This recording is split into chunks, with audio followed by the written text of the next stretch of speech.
What would you do if the man who destroyed your life came back? Not with arrogance, but with tears in his eyes, asking for forgiveness. Would you forgive him? Or would you finally get your justice?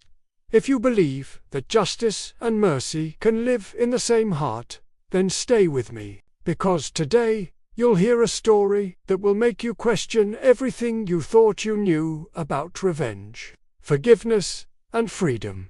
His name was Michael Turner. He wasn't famous. He wasn't powerful. He was just a carpenter from a small town in Kansas, a husband, a father. A quiet man who believed that good things come to those who work hard and stay honest. But life doesn't always reward honesty.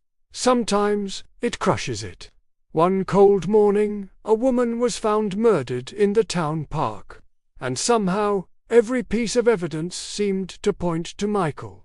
A hammer with his fingerprints. Boot prints that looked like his. A witness who swore he saw him there. The truth didn't matter. The town wanted a villain, and Michael Turner, the man who once built cribs for their children, became the monster in their headlines. The trial was fast. The verdict was cruel. 15 years in prison, and his last words to the judge were simple. I didn't do it. And one day, the truth will find light. Prison can destroy a man.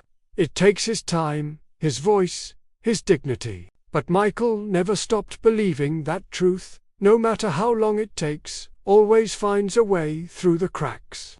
He taught other inmates how to read. He carved toys out of scrap wood for their children. And every night he prayed, not for revenge, but for peace. In a small, battered notebook, he wrote the same sentence over and over again. One day, the truth will find light. Outside, his wife Claire raised their son alone. At first, she visited every week, then every month, then not at all. Not because she stopped loving him, but because hope, over time, can start to feel like torture. 15 years later, on a quiet Tuesday afternoon, there was a knock on Claire's door. When she opened it, she saw a young man standing there. His eyes were red. His hands were shaking, and his first words changed everything. My name is Daniel, and I need to tell you something. He was the son of Harold Bishop, a man who had just died the week before. A man who, on his deathbed, confessed to a crime that had sent another man to prison for half his life. Daniel handed Claire a yellowed envelope.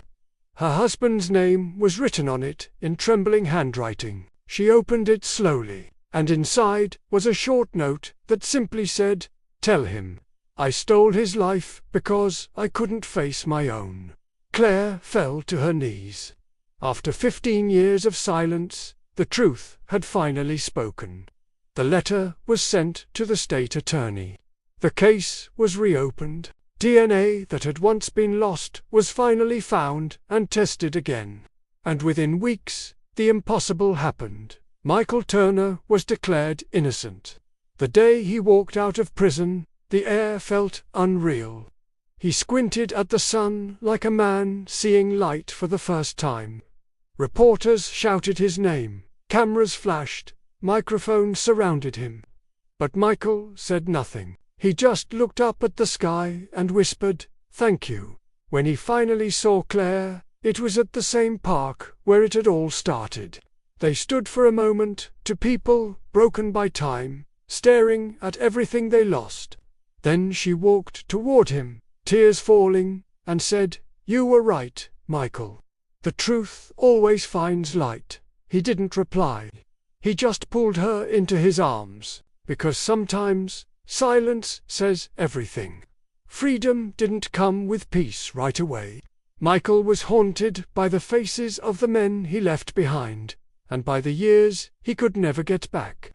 But one day, as he sat alone in his small workshop, he realized something. He couldn't control the years he lost, but he could decide what to do with the ones left. So he picked up his tools again. He began repairing things, small at first, chairs, tables, old toys, and with every nail, with every stroke of sandpaper, he rebuilt a piece of his soul. Months passed. Then, one evening, as the sun set behind his shop window, a shadow appeared at the door. It was Daniel, the son of the man who had stolen his life. Daniel's eyes were wet. His voice trembled. "I came to ask for forgiveness," he said. "You don't owe me anything. I just needed to say I'm sorry." Michael stood silent for a long moment. Then he reached to his bench and picked up a small wooden cross he'd carved. He placed it in Daniel's hand and said softly, "Your father took 15 years from me. But if I don't forgive you, he'll take the rest." Daniel broke down crying. And in that moment, the air in the room felt lighter, as if forgiveness itself had opened a window. Months later, Michael used his settlement money not for revenge, not for luxury, but to open a carpentry program for ex-inmates, men who, like him, were trying to start over. Above the workshop door, he hung a wooden sign that read, "The light finds truth." When a reporter asked why he didn't sue the state for millions, Michael smiled and said, "Because justice isn't about revenge, it's about peace."